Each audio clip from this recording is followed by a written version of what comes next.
desa yang tenang, dikelilingi sawah hijau dan dihiasi aroma kembang kenanga yang sering dibakar di malam hari, hiduplah seorang wanita bernama Arumi.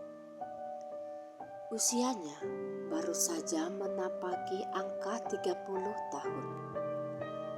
Bagi kebanyakan orang, usia 30 adalah puncak kematangan dan keindahan.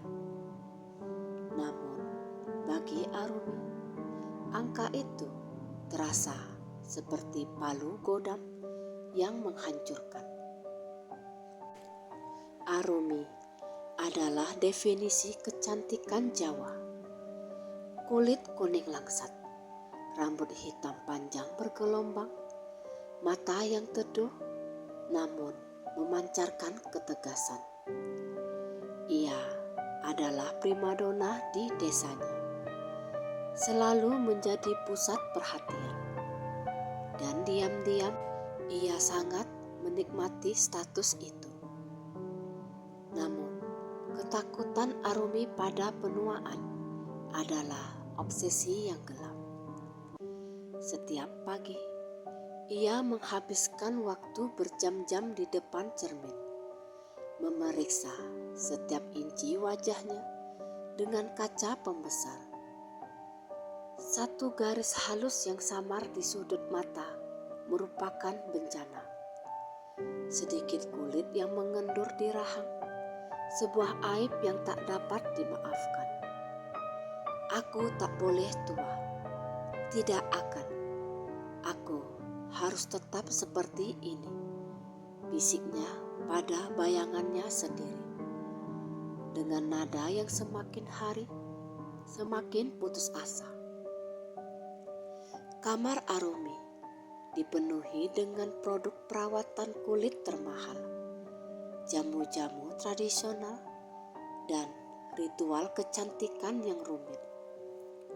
Ia berpuasa Senin Kamis, bukan demi pahala, melainkan demi keyakinan bahwa itu akan membuat kulitnya tetap kencang. Obsesinya akhirnya menggerogoti hidupnya, menjauhkannya dari pergaulan dan membuatnya dingin terhadap suaminya Bima yang mencintainya apa adanya. Rumi, kamu itu sudah sangat cantik.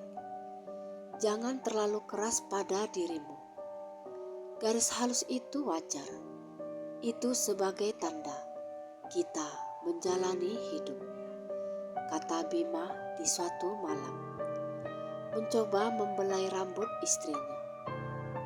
Arumi menepis tangannya, matanya tajam dan marah. Kamu tidak mengerti. Kalau aku tua, kamu akan bosan. Semua orang akan melupakanku dan aku tidak akan biarkan itu terjadi. Keresahan Arumi semakin memuncak. Ia mulai mencari solusi di luar batas kewajaran. Ia mengunjungi berbagai dukun dan tabib, menghabiskan kekayaan Bima untuk jimat dan mantra yang konon bisa menunda penuaan. Tapi semuanya gagal. Sampai suatu hari, ia mendengar desas-desus tentang sebuah tempat. Sebuah petilasan kuno yang tersembunyi jauh di balik hutan bambu di kaki Gunung Wilis. Konon, di sana bersemayam energi yang sangat kuat, warisan dari seorang petapa sakti yang mencapai kesempurnaan raga. Diceritakan, petapa itu sebelum moksa telah meninggalkan sesuatu yang bisa memberikan keindahan abadi, asalkan seseorang berani membayar harganya. Ketakutan Arumi mengalahkan akal sehatnya. ia memutuskan untuk pergi. Ia pergi tanpa memberitahu Bima. Di tengah malam buta, dengan hanya ditemani cahaya senter dan niat yang gelap, Arumi menembus pekatnya hutan. Suara jangkrik dan gesekan daun bambu mengiringi setiap langkahnya. Seolah alam pun menahan nafas menyaksikan kesalahannya. Setelah berjalan hampir 2 jam, ia menemukan sebuah goa kecil. Di depannya terdapat sebuah pohon beringin tua yang akarnya menjulur seperti ular raksasa. Udara di sekitarnya terasa dingin, menusuk, dan berbau dupa yang kuat. Di dalam goa teronggok sebuah patung batu dengan ukiran wajah wanita yang tersenyum sangat halus dan sempurna. Di depan patung itu terdapat sesajen yang sudah mengering. Arumi berlutut, jantungnya berdebar kencang antara takut dan terobsesi. Ia mengeluarkan wadah kecil berisi bunga 7 rupa dan menaruhnya di hadapan patung. Aku datang, aku ingin keindahan yang abadi. Aku bersedia membayar harga apapun, karena aku tak ingin tua, bisiknya dengan suara bergetar. Tiba-tiba, api di wadah kecil di dekat patung menyala sendiri, memancarkan cahaya kehijauan yang menyeramkan. Angin dingin berputar di dalam goa. Arumi menahan nafas. Terdengar bisikan lembut namun jelas, seolah langsung masuk ke dalam kepalanya. Keabadian itu ada. Harganya mudah. Engkau hanya perlu memberikan sedikit dari ketenangan jiwamu. Setiap kali ada manusia yang memujimu, setiap kali engkau merasa lebih indah dari mereka, berikan sedikit keraguan pada hatimu. Biarkan keraguan itu menjadi makananku. Engkau akan tetap muda selama engkau terus membandingkan dirimu dengan orang lain dan merasa lebih unggul. Arumi tidak sepenuhnya mengerti, tapi ia merasakan gelombang energi dingin yang menyelimuti tubuhnya. Ia merasakan kekuatan, sebuah janji, dan sebuah jalan. Aku setuju, jawab Arumi tanpa berpikir panjang. Pada saat itu juga, ia merasa kulitnya ditarik, dikencangkan, seolah waktu benar-benar mundur. Ia berlari keluar goa dan sampai di rumah saat fajar menyingsing. Bima sudah terbangun, wajahnya cemas. Arumi, dari mana saja kamu? Aku khawatir sekali, seru Bima. Arumi hanya tersenyum. Senyuman yang kini terasa sedikit berbeda. Lebih puas, lebih dingin. Aku hanya jalan-jalan sebentar, Mas, mencari udara segar, jawabnya santai. Bima terdiam. Ia menatap wajah istrinya dan melihat ada sedikit perbedaan. Rum, kamu terlihat sangat segar, seperti kembali ke usia 20 tahun, kata Bima, tak bisa menyembunyikan keterkejutannya. Di dalam hati Arumi terbersit sedikit rasa bangga yang dingin, diikuti oleh bisikan yang baru ia dengar. Sedikit keraguan pada hati, sedikit rasa bangga yang berlebihan. Ya, itu dia. Arumi telah mengambil langkah pertamanya di jalan yang salah. 3 bulan berlalu sejak Arumi mengunjungi petilasan di kaki Gunung Wilis. Janji itu terpenuhi dengan cara yang mengejutkan dan bagi Arumi sangat memuaskan. Ia benar-benar terlihat jauh lebih muda. Garis halus yang dulu membuatnya cemas kini hilang tak berbekas. Kulitnya memancarkan cahaya alami yang tidak bisa ditiru oleh kosmetik termahal sekalipun. Rambutnya semakin lebat, matanya semakin bersinar. Di usianya yang menginjak 30 tahun, ia tampak seperti gadis berusia awal 20-an. Semua orang di desa memujinya. Ya ampun, Mbak Arumi, resepnya apa ya? Kok tambah muda terus?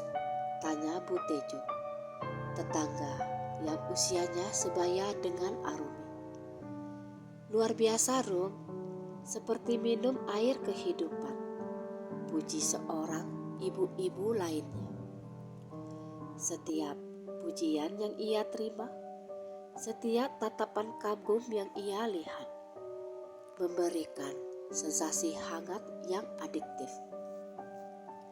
Namun, sensasi itu selalu diikuti oleh rasa dingin yang cepat.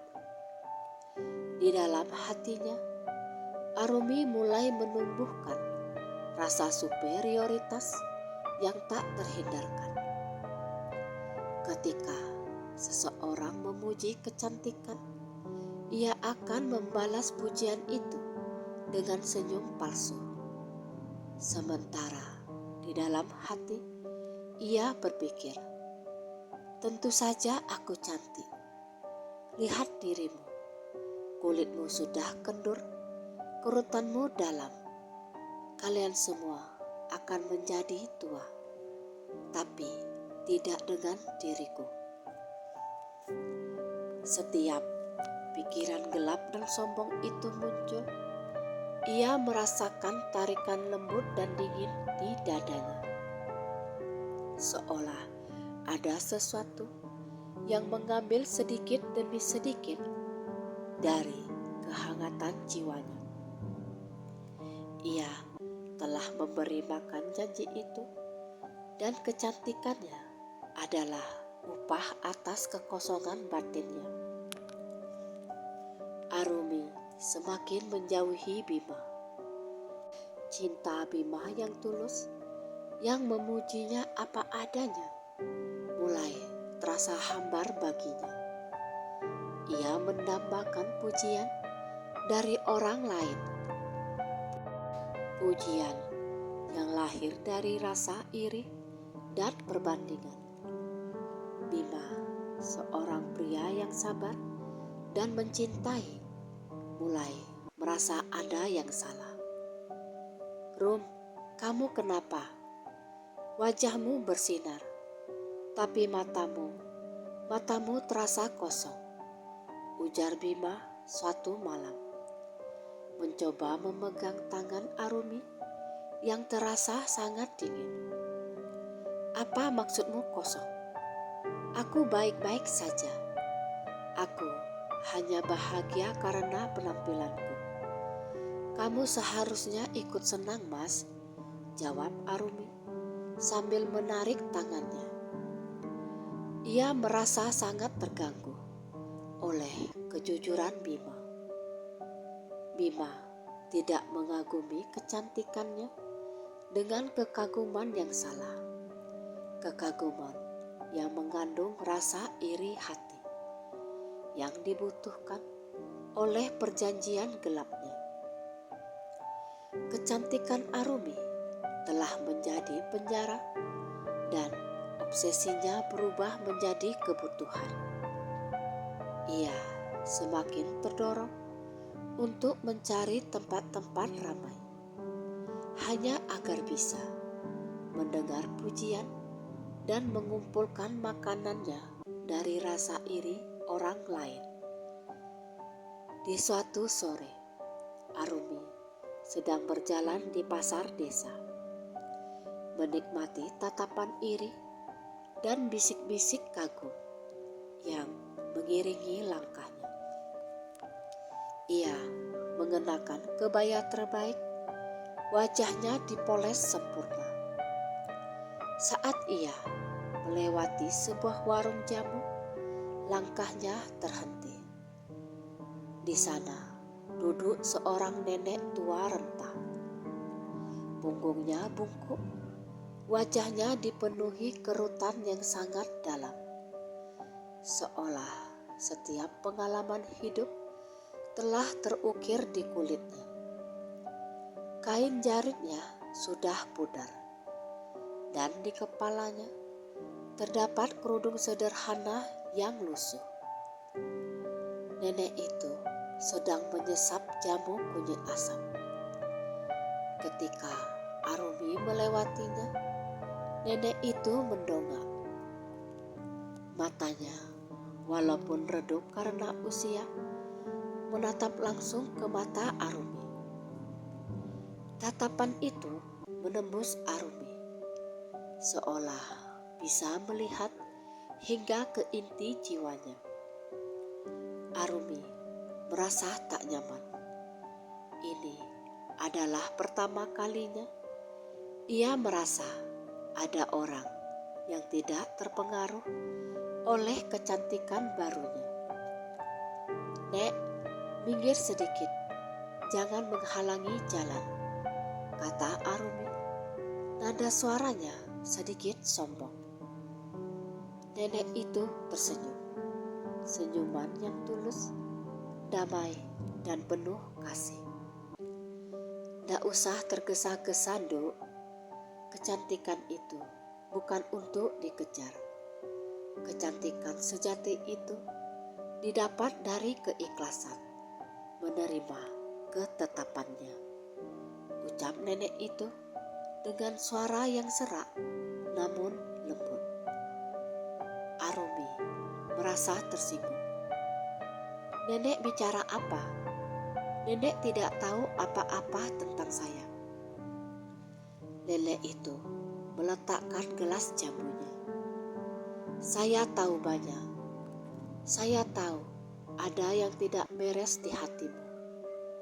Hati yang seharusnya penuh cinta, kini diisi dengan ketakutan dan kesombongan."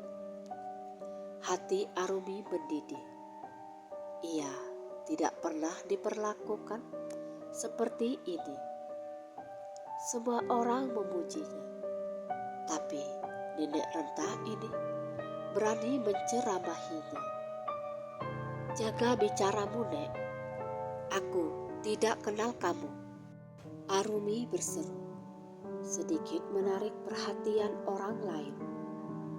Nenek itu berdiri perlahan, memegang tongkat kayu yang sederhana. Ia mendekat dan berbisik pelan hanya untuk didengar Arumi. "Apa yang kau bawa di tubuhmu, Nduk, bukanlah anugerah. Itu adalah tipuan. Kau menukar cinta dengan bayangan. Kau menukar ketenangan dengan kesombongan. Dan sebentar lagi kau akan menukar akal sehatmu dengan ilusi keabadian." Saat nenek itu bicara, Arumi merasakan hawa panas, bukan dingin, yang membakar tubuhnya.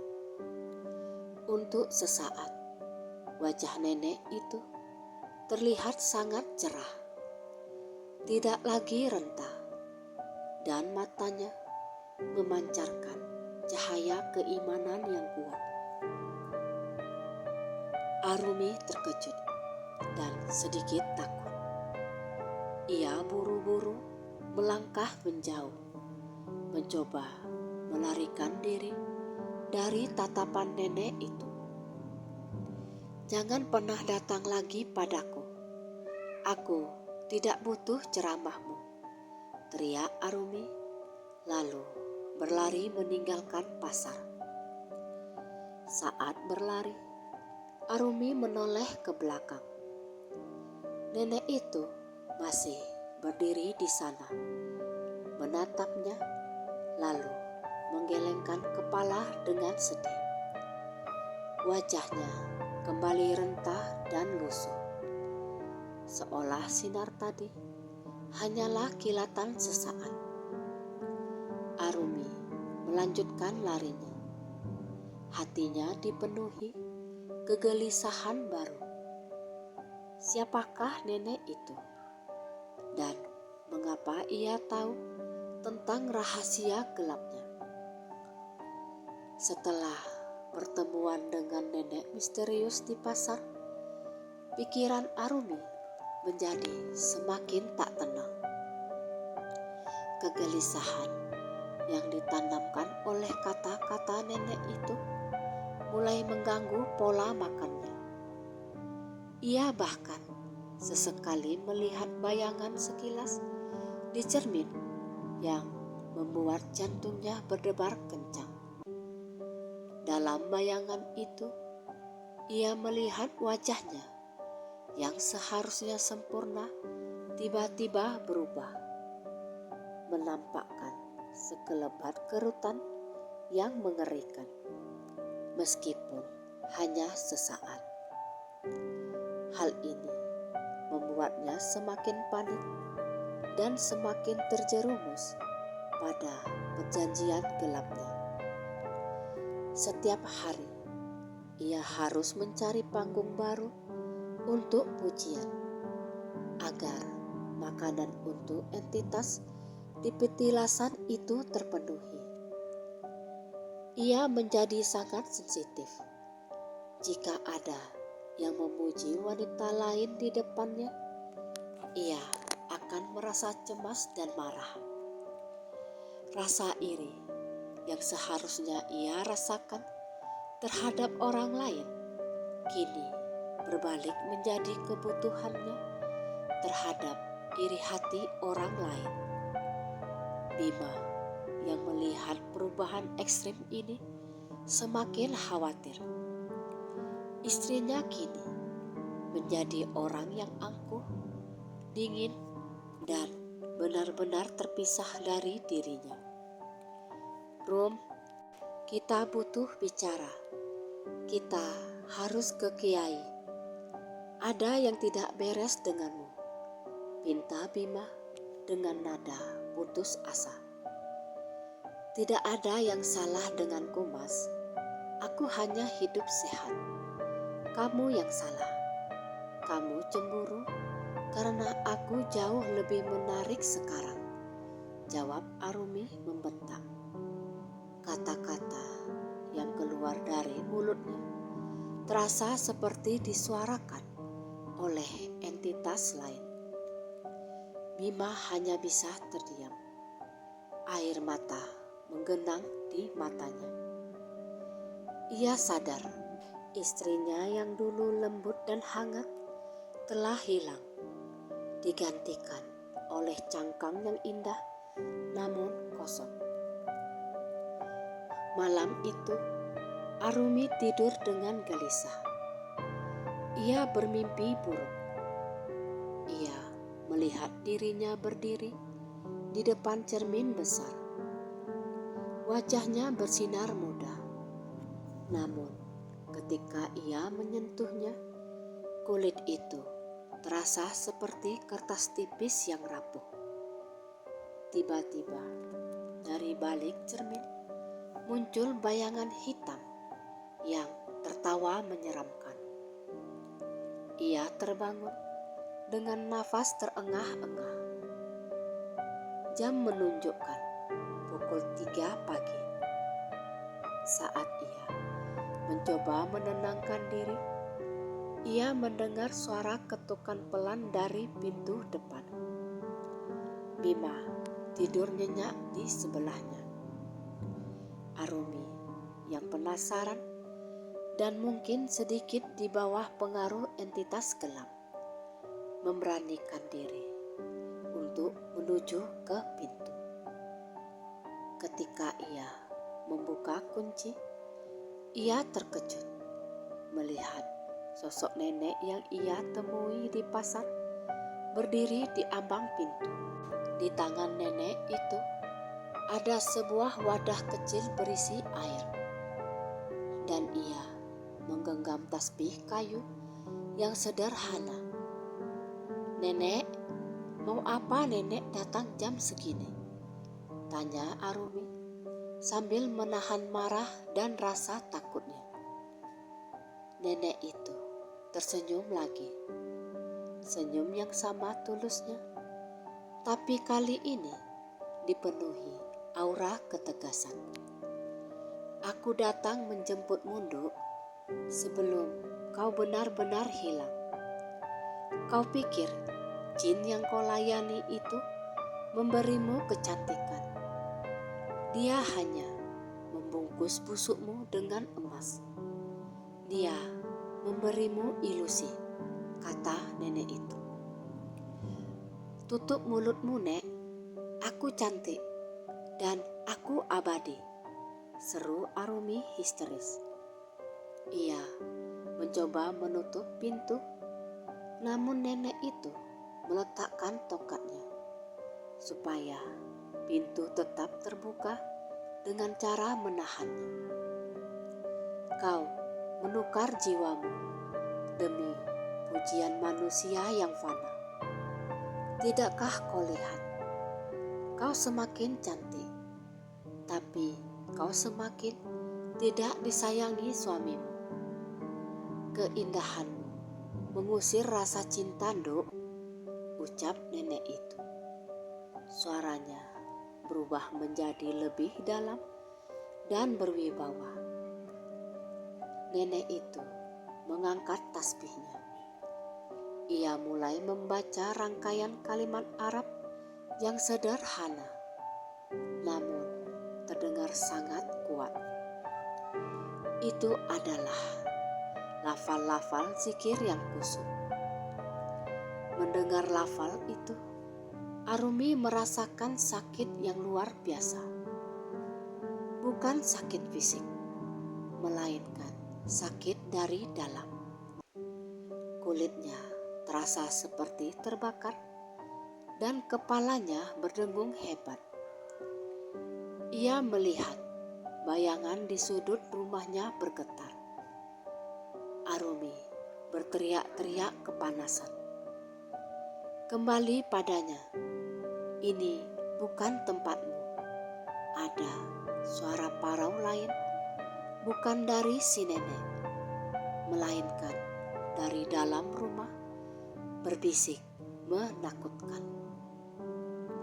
Nenek itu maju selangkah. Air di wadah kecilnya mulai bergetar.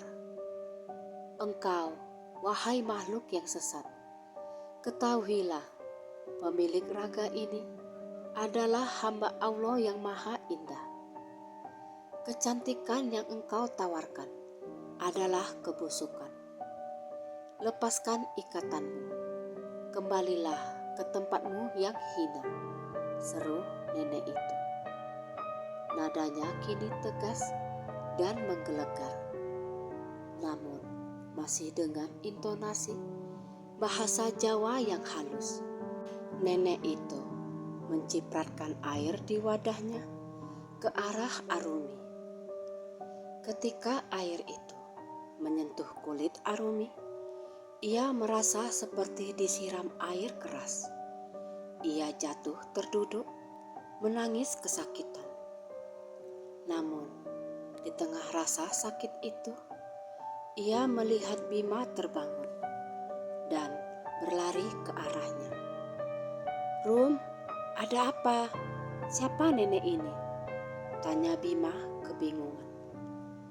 Bima mencoba memegangi Arumi, tetapi Arumi tiba-tiba melihat wajah Bima berubah, penuh kerutan, dan kemudian kembali normal. Ketakutan Arumi memuncak. Ia tidak bisa lagi membedakan mana realitas dan mana ilusi. Nenek itu menatap Arumi. Matanya yang tua kini memancarkan belas kasih yang dalam. Lihatlah suamimu, Nduk. Dia mencintaimu apa adanya. Kau tidak butuh ilusi. Kau butuh ketenangan. Kembalilah padanya. Hanya dia sumber segala keindahan, bisik nenek itu. Arumi menangis terseduh-seduh. Ia melihat ke tangannya dan ia merasa ada yang salah. Kulitnya yang tadi mulus kini terasa dingin dan kaku. Aku takut. Aku takut tua, Nek, isak Arumi. Nenek itu mengangguk. Tak apa-apa, Nduk. Ketakutan itu wajar. Tapi jangan jadikan ketakutan itu menjadi tuanmu. Tiba-tiba nenek itu menghela nafas panjang dan wajahnya kembali memancarkan ketenangan yang luar biasa. Ia menyentuh kening Arumi dengan jempolnya. Aku adalah ratu. Aku adalah yang menjaga keseimbangan di tanah ini. Aku adalah jin muslim yang ditugaskan untuk menyadarkan hamba-hamba Allah dari tipuan jin kafir. Sekarang kembalilah padanya dan aku akan putuskan ikatannya, kata nenek itu dengan suara yang nyaris tak terdengar, namun sangat meyakinkan. Arumi hanya bisa mengangguk, lemas karena rasa sakit dan kesadaran yang mulai muncul. Setelah nenek yang mengaku sebagai ratu adalah seorang jin muslim menyentuh kening Arumi, energi dingin yang selama ini bersemayam di tubuh Arumi terasa seperti mencair dan menguap. Air mata Arumi terus mengalir, bukan lagi karena kesakitan fisik, melainkan karena penyesalan yang mendalam. Bima yang menyaksikan semuanya memeluk Arumi. Ia tidak peduli siapa nenek ini. Yang ia pedulikan adalah istrinya kembali lagi. Ampuni aku, Mas. Aku salah, bisi Arumi di pelukan Bima. Nenek ratu berdiri tegak. Ia menghela nafas dan aura damai kembali menyelimutinya. Dengarkan aku, Nduk Arumi. Perjanjian itu telah terikat oleh bisikan dan ilusi. Untuk memutuskannya, kau harus menghancurkan sumbernya, yaitu keraguan dan kesombongan di hatimu. Kau harus mengakui bahwa keindahan ini adalah dusta, dan engkau ikhlas menerima takdir penuaan. Arumi mengangguk. Ia memejamkan mata dan bersikir, mencoba mencari ketenangan yang sudah lama hilang. Aku ikhlas, aku rela tua. Aku tidak butuh keindahan palsu ini. Aku hanya ingin cintamu, Mas. Aku ingin jiwaku tenang, ucap Arumi dengan suara yang tulus. Saat Arumi mengucapkan keikhlasan itu, nenek ratu mengangkat tangannya. Tasbihnya bergerak cepat di dalam genggamannya. Ia kembali melantunkan kalimat-kalimat suci dengan penuh ketegasan. ditujukan kepada entitas gelap yang telah menipu Arumi. Diiringi suara nenek ratu, tiba-tiba di depan Arumi dan Bima muncul sosok bayangan hitam pekat, wujud dari jin kafir yang menguasai petilasan. Sosok itu menjerit kesakitan. Suaranya seperti ratusan paku yang digoreskan di papan tulis. Tidak, dia adalah milikku. Keindahan itu adalah bayarannya, jerit bayangan itu. Nenek ratu tak gentar.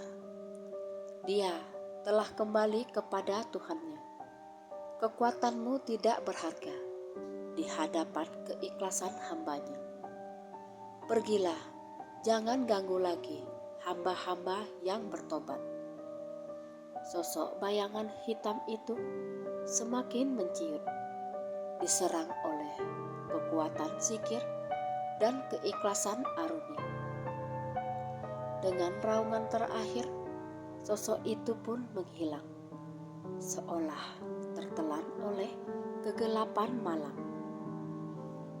Ketika semua hening, Arumi merasa lebih ringan, seolah beban bertahun-tahun telah diangkat dari bahunya.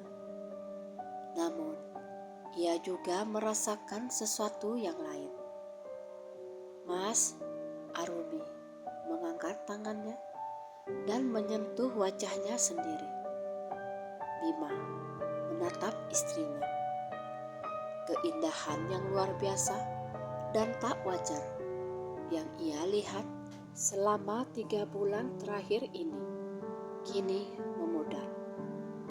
Arumi kembali pada wujud aslinya.